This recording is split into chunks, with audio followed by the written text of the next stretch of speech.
आज आम रायगढ़ जिला स्तरीय महोत्सव लोक पर्व चैती 2024 आम शुभ उद्घाटन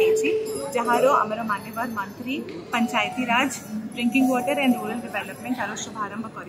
शुभ उद्घाटन कर चैती 2024 आम जेसीडी पड़िया ठारे आरंभ हो रायगढ़ माटीर चैती महोत्सव आज उद्घाटित है 5 दिन चलो चैती महोत्सव आडंबर सहित योजना प्रस्तुत कर निश्चित भाव में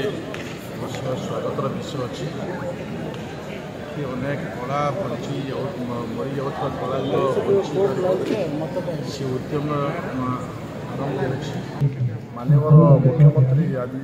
आसीना बहुत दुख प्रकाश कर रायगढ़ जिला तो आमर पंचायत राज मंत्री आज रवीन्द्रनाथ नायक महोदय आसिक योजना विषय पूरा जनसाधारण को आलोकपात करते निश्चित भाव में जदि ए प्रकार रायगढ़ जिलावासी जदि योजना जदि समस्त घर पर जदि पाइबे ताले निश्चित भाव में उन्नति हो आशा कर।